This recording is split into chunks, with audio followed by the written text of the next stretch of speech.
Sponsored by Advanced German Homeopathy Clinic. मधुमेहाची जखम, ulcer, varicose veins, कॅन्सरच्या जखमा यावर मिळवा खात्रीशीर उपचार. कर्नाटकच्या आरोग्य मंत्र्यांच्या हस्ते VK एक्सलन्स पुरस्काराने सन्मानित डॉक्टर मनोज पुजार यांच्या ॲडव्हान्स जर्मन होमिओपॅथिक क्लिनिकला आजच भेट द्या. Kalashree apartment, Khanapur road, Tilakwadi, Belgaum. Phone 7975 37 39 45. नमस्कार, मी श्वेता अंकले. तरुण भारत न्यूज बुलेटिनमध्ये आपल्या सर्वांचे स्वागत. आता पाहूया ठळक घडामोडी. केंद्रीय अर्थमंत्री निर्मला सीतारमण यांच्या नावाचा गैरवापर करून शेअर मार्केट गुंतवणुकीच्या नावाखाली एका ज्येष्ठ नागरिकाची फसवणूक झाल्याची घटना उघडकीस आली आहे. शहरातील वंटमोरी कॉलनीतील रहिवासी प्रकाश गुब्बी वय 76 हे फसवणुकीचे बळी ठरले आहेत. या प्रकरणी कोल्हापूर येथील आदर्श आणि महाराष्ट्रातील बुलढाणा येथील दामोदर यांच्या विरुद्ध गुन्हा दाखल करण्यात आला आहे. सोशल मीडियावर केंद्रीय मंत्र्यांच्या नावाने आकर्षक जाहिराती दाखवून शेअर मार्केटमध्ये गुंतवणूक करा आणि मोठा नफा मिळवा असे सांगण्यात आले. जाहिरातीत दिलेल्या लिंकवर क्लिक करून प्रकाश गुब्बी यांनी आपली माहिती नोंदवल्यानंतर आरोपींनी त्यांच्याशी दूरध्वनीद्वारे संपर्क साधला. सुरुवातीला खाते सक्रिय करण्यासाठी या कारणाखाली फोनपेद्वारे 16,500 रुपये घेतले. त्यानंतर कमी कालावधीत जास्त नफा मिळेल असा विश्वास निर्माण करून टप्प्याटप्प्याने अधिक पैसे गुंतवण्यास भाग पाडले. या आश्वासनांवर विश्वास ठेवून गुब्बी यांनी RTGSद्वारे एकूण 7,39,000 रुपये आरोपींच्या खात्यात जमा केले. मात्र गुंतवणुकीनंतर कोणताही नफा न देता, तपशीलही न सांगता आरोपी फरार झाले. पैसे परत मागितल्यावर आणखी गुंतवणूक केल्यासच रक्कम परत मिळेल असे सांगितल्याचे तक्रारीत नमूद आहे.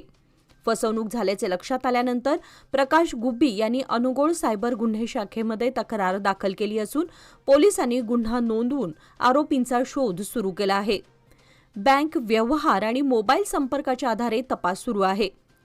अलीकडे नामांकित व्यक्ती आणि सरकारी पदांचा गैरवापर करून ऑनलाईन फसवणुकीच्या घटना वाढत असल्याने नागरिकांनी अशा आकर्षक जाहिरातींना बळी न पडता सतर्क राहावे असे आवाहन पोलिसांनी केले आहे. शहरातील अमननगर परिसरात 3 तरुणांवर तलवारीने हल्ला झालेल्या प्रकरणात माळमारुती पोलीस ठाण्याच्या पथकाने जलद कारवाई करत अवघ्या 1 तासात 6 आरोपींना अटक केली आहे, अशी माहिती बुधवार दिनांक 6 मे रोजी पोलीस आयुक्त भूषण बोरसे यांनी पत्रकार परिषदेत दिली. मंगळवारी जुन्या वैरातून 3 तरुणांवर तलवारीने हल्ला करण्यात आला.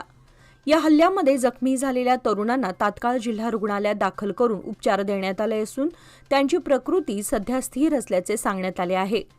घटनेनंतर आरोपी फरार होण्याच्या प्रयत्नात होते. मात्र माळमारुती पोलिसांनी त्वरित हालचाल करत माहिती गोळा केली, विशेष पथके तयार केली आणि शोध मोहीम राबवली. याचाच परिणाम म्हणून अवघ्या 1 तासात 6 जणांना अटक करण्यात यश आलं. अटक करण्यात आलेल्या आरोपींकडून सध्या चौकशी सुरू असून हल्ल्यामागील नेमकं कारण काय, पूर्वनियोजन होते का यासह विविध अंगांनी तपास सुरू आहे. या प्रकरणात आणखी काही जणांचा सहभाग आहे का याचाही शोध पोलीस घेत असून आवश्यकतेनुसार आणखी अटक होण्याची शक्यता व्यक्त करण्यात आली आहे. या घटनेची नोंद माळमारुती पोलीस ठाण्यात करण्यात आली आहे. खडेबाजार पोलीस ठाण्याच्या पथकाने सार्वजनिक ठिकाणी रिव्हॉल्व्हर घेऊन भीती निर्माण करणाऱ्या एका व्यक्तीला अटक करून त्याच्याकडून शस्त्र जप्त केले आहे. दिनांक 5 मे रोजी शंकर बसवराज बांदिवड्डर हा शहरातील कॉलेज रोडवरील सेंट्रल सर्जिकल मेडिकल शॉपसमोर हातात रिव्हॉल्व्हर घेऊन फिरताना आढळला. यामुळे परिसरात घबराट पसरली होती. यावेळी खडेबाजार पोलीस ठाण्याचे सुनील चव्हाण व त्यांच्या पथकाने तात्काळ कारवाई करत आरोपीला पकडले आणि त्याच्याकडील रिव्हॉल्व्हर जप्त केले. या प्रकरणी खडेबाजार पोलीस ठाण्यात गुन्हा नोंद करण्यात आला असून पुढील तपास सुरू आहे. दरम्यान या धाडसी कारवाईबद्दल पोलीस आयुक्त व DCP यांनी संबंधित अधिकारी व कर्मचाऱ्यांचे कौतुक केले आहे.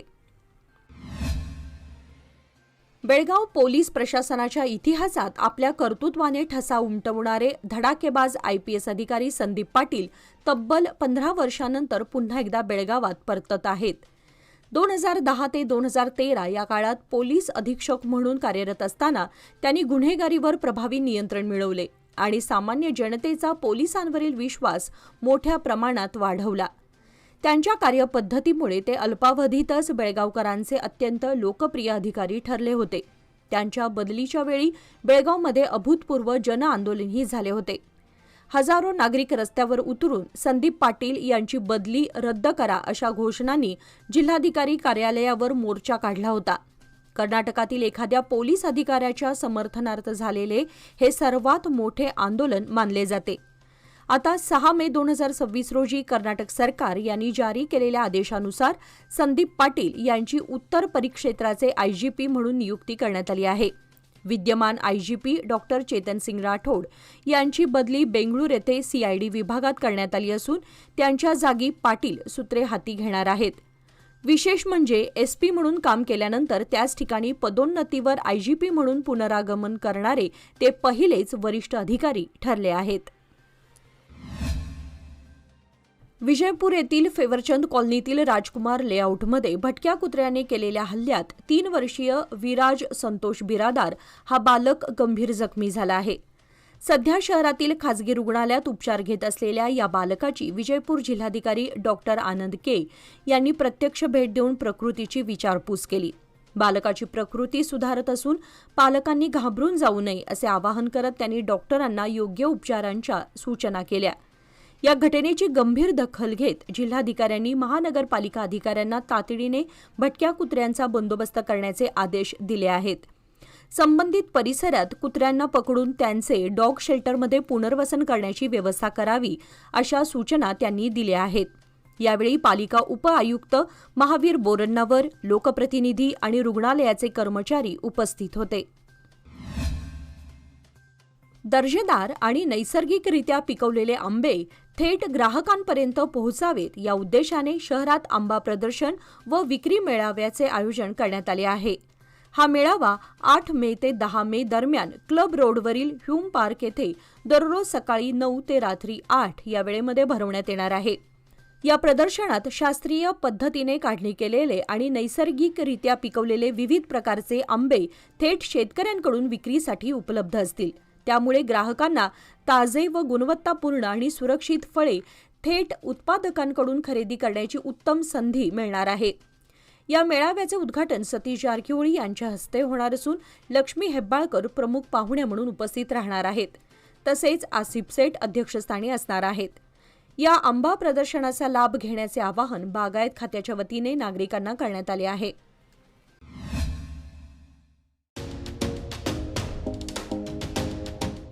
DK हेरेकर ज्वेलर्स म्हणजे बेळगावातील एक विश्वासू सुवर्ण दालन.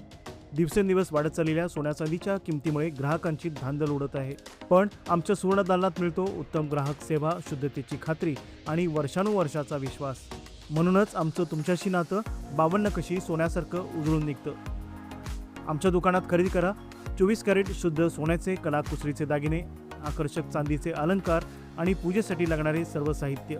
खरेदीवर मिळवा एक आकर्षक भेटवस्तू. नियम व अटी लागू. या सुवर्ण संधीचा लाभ घेण्यासाठी आजच भेट द्या. DK हेरेकर ज्वेलर्स, श्री विठ्ठल भवन, संयुक्त महाराष्ट्र चौकाजवळ, खडे बाजार, बेळगाव. तसेच तेले पाटील गल्ली, शहापूर, बेळगाव येथील आमच्या सुवर्ण दालनाला.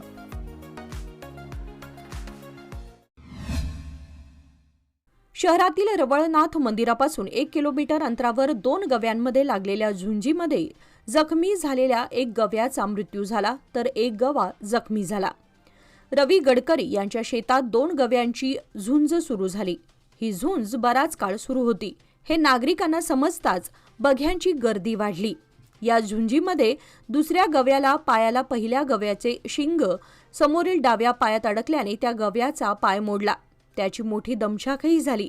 4 दिवस त्याच्यावर वन खात्याच्या पशुवैद्यकीय अधिकाऱ्यांकडून उपचार सुरू होते. मात्र उपचारास प्रतिसाद न मिळाल्याने गव्याचा मंगळवारी सकाळी मृत्यू झाला.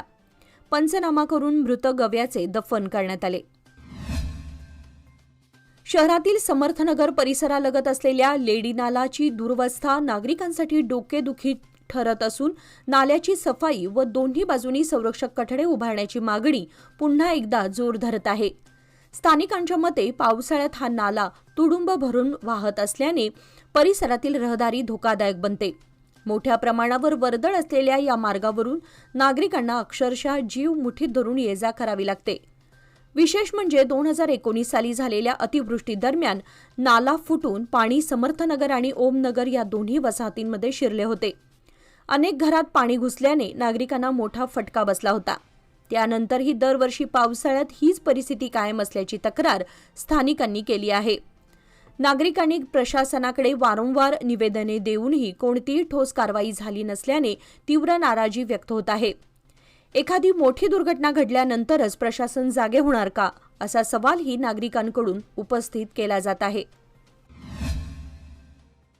शहरातील मार्केट पोलीस ठाण्याच्या हद्दीत क्रिकेट सट्टेबाजीवर छापा टाकत पोलिसांनी 3 आरोपींना अटक केली आहे. दिनांक 5 मे रोजी उज्ज्वल नगर येथील मोहम्मद सादिक बंदेनवाज वय 30 आणि खंजर गल्ली येथील मोहसिन खलिफा वय 29 यांना आरोपी सुफियान शेख याच्यासह कोतवाल गल्ली येथील एकाला अटक करण्यात आली.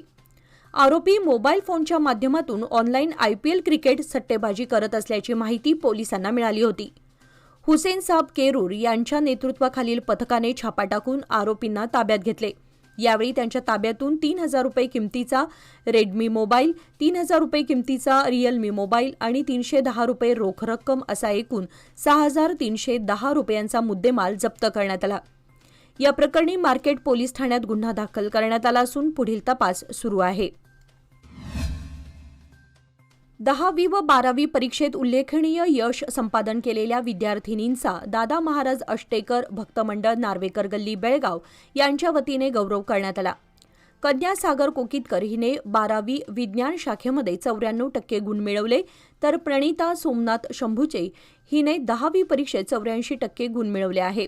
त्यांच्या या यशाबद्दल मंडळाच्या वतीने शाल, पुष्पगुच्छ व भेटवस्तू देऊन सन्मान करण्यात आला. यावेळी उपस्थितांनी विद्यार्थिनींचे कौतुक करत त्यांच्या पुढील शैक्षणिक वाटचालीस शुभेच्छा दिल्या. तसेच इतर विद्यार्थ्यांनीही मेहनतीने यश मिळवावे असे आवाहन करण्यात आले. विजेचा धक्का बसून घराच्या छतावरून पडल्याने 9 वर्षाच्या चिमुकलीचा दुर्दैवी मृत्यू झाल्याची घटना बेळगाव जिल्ह्यातील चिकोडी तालुक्यातील इंगळी गावात घडली आहे. मृत मुलीचे नाव सानवी कांबळे वय 9 असं असून ती इंगळी येथील सरकारी प्राथमिक शाळेतील 3रीतील विद्यार्थिनी होती. मंगळवारी संध्याकाळी ती घरात खेळत असताना तिचा स्किपिंग दोर घराच्या छतावरील विद्युत तारेवर अडकला. दोर काढण्यासाठी ती वर गेली असता तिला अचानक विजेचा धक्का बसला. त्यानंतर ती छतावरून खाली पडली. घटनेनंतर तिला तातडीने जवळच्या खासगी रुग्णालयात दाखल करण्यात आलं, मात्र उपचारादरम्यान तिचा मृत्यू झाला. या प्रकरणी अंकली पोलीस ठाण्यात गुन्हा नोंदवण्यात आला असून पुढील तपास सुरू आहे. मंगळवारी सायंकाळी झालेल्या जोरदार वादळी वाऱ्यामुळे आणि पावसामुळे येळूर परिसरातील जनजीवन काही काळासाठी विस्कळीत झालं. सोसाट्याच्या वाऱ्यामुळे एक मोठे झाड आणि विजेचे खांब मुख्य रस्त्यावर कोसळल्यामुळे रस्त्यावरील वाहतूक पूर्णपणे ठप्प झाली होती. या घटनेमध्ये काही वाहनांचे देखील नुकसान झाले आहे. घटनेची माहिती मिळताच माजी ग्रामपंचायत अध्यक्ष सतीश पाटील यांनी हेस्कॉमशी संपर्क साधला. हेस्कॉमच्या कर्मचाऱ्यांनी व परिसरातील तरुण युवा कार्यकर्त्यांनी तात्काळ घटनास्थळी धाव घेतली. सर्वांनी मिळून अथक प्रयत्नांची पराकाष्ठा करत रस्त्यावर पडलेले झाड आणि तुटलेले खांब बाजूला केले. माजी ग्रामपंचायत अध्यक्ष सतीश पाटील, हेस्कॉमचे सदा साबण्णावर, स्थानिक नागरिक मधु कुगजी, सतीश कुगजी, प्रशांत कुगजी, गणू कुगजी, बजरंग घाडी, बाळू लोहार, हेमंत पाटील, श्याम येळूरकर, ग्रामपंचायत कर्मचारी उदय हुंदरे, विनोद हट्टीकर, महादेव मुरकुटे, गावातील नागरिक आणि हेस्कॉम पथकाच्या संयुक्त प्रयत्नांमुळे तब्बल 2.5 तासांच्या अथक परिश्रमानंतर रस्ता वाहतुकीसाठी पुन्हा खुला करण्यात आला.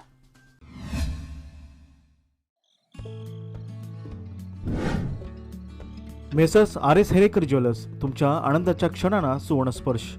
नवजात बालकाला लागणारे सर्व प्रकारचे दागिने, लग्न सराई, मुंज, साखरपुडा किंवा कोणताही शुभ प्रसंग प्रत्येक क्षण खास बनवण्यासाठी आकर्षक सोन्या चांदीच्या दागिन्यांची देखणी शृंखला येथे उपलब्ध. परंपरा आणि आधुनिकतेचा सुंदर संगम असलेले दागिने, नाजूक डिझाईन्स आणि उत्कृष्ट कारागिरीमुळे तुमचा प्रत्येक सोहळा अधिक उजळून निघेल.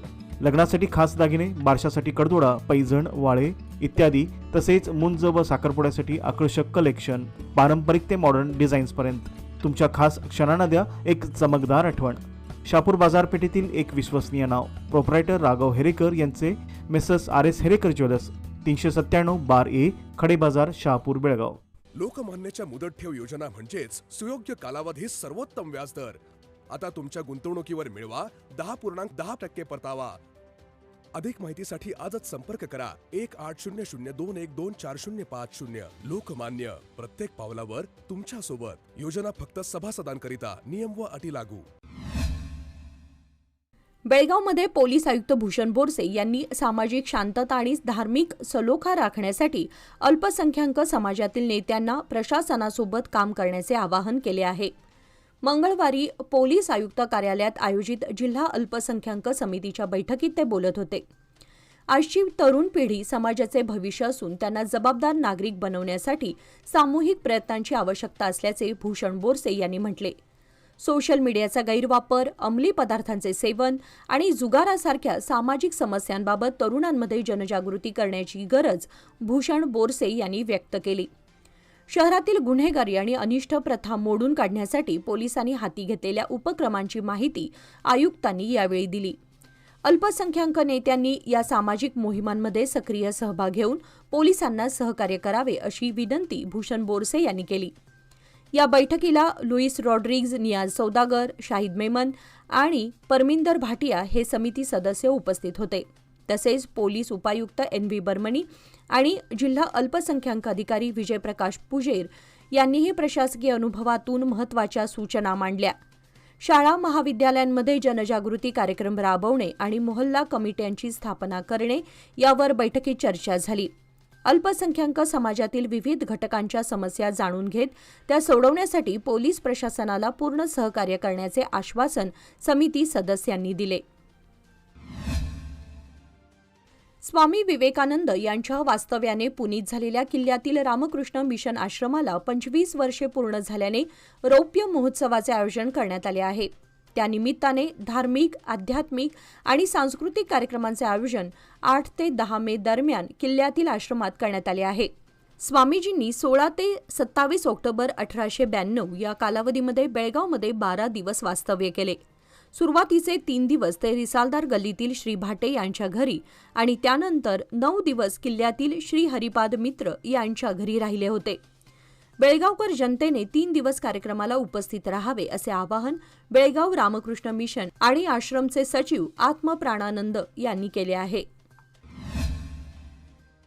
शहरातील प्रस्तावित बायपास मार्गावरून पुन्हा एकदा शेतकरी आणि ठेकेदार यांच्यात तणाव निर्माण झाला असून 2019 पासून सुरू असलेल्या या वादग्रस्त बायपास कामाला शेतकऱ्यांनी वेळोवेळी आंदोलन करत विरोध केला असून उच्च न्यायालयाच्या मनाई आदेशानंतरही काम सुरू असल्याचा आरोप करण्यात येत आहे. शेतकऱ्यांच्या म्हणण्यानुसार बेळगाव जिल्हा वरिष्ठ न्यायालयाने 0 किलोमीटर पॉइंट निश्चित होईपर्यंत संबंधित जमिनींना हात न लावण्याचे स्पष्ट निर्देश दिले आहेत. मात्र हे आदेश डावलून खोट्या वर्क ऑर्डरच्या आधारे आणि पोलिसांचा दबाव दाखवत काम सुरू ठेवले जात असल्याचा आरोप शेतकऱ्यांनी केला आहे. 2 दिवसांपूर्वी येळ्ळूर अनुगोळ शिवारात शेतकऱ्यांनी आक्रमक भूमिका घेत बायपासचे काम थांबवले होते. काल मुसळधार पावसामुळे रस्त्यावर चिखल साचल्याने ट्रक घसरत होते. त्यामुळे कच्चा रस्ता सुरळीत करण्यासाठी दगड टाकण्याचे काम सुरू होते. यावेळी संबंधित शेतकरी हनुमंत बाळेकुंद्री आणि त्यांच्या पत्नी यांनी आपल्या शेतात टाकले जात असलेले दगड पाहून माझ्या जमिनीतील दगड तात्काळ काढा, अन्यथा रोड रोलरखाली जीव देईन असा इशारा देत त्यांनी ठेकेदारांना जाब विचारला. यावेळी काही काळ तणावपूर्ण वातावरण निर्माण झालं. अखेर परिस्थिती नियंत्रणात आणण्यासाठी JCBच्या सहाय्याने टाकलेले दगड हटवून पुन्हा ट्रकमध्ये भरून नेण्यात आले.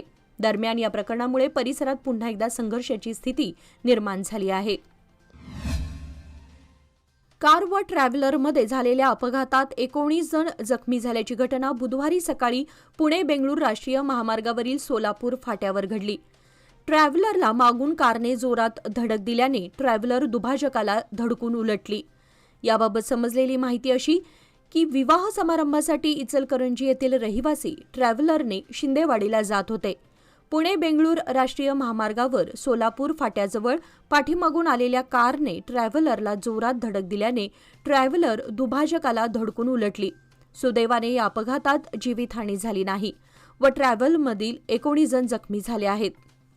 याचबरोबर आजचे बातमीपत्र इथेच संपले. अधिक माहिती आणि ताज्या घडामोडींसाठी पाहत रहा तरुण भारत न्यूज चॅनल. तसेच आमच्या चॅनलला लाईक, शेअर आणि सबस्क्राईब करायला विसरू नका. आणि विश्वासार्ह बातम्यांसाठी दररोज वाचा दैनिक तरुण भारत. धन्यवाद.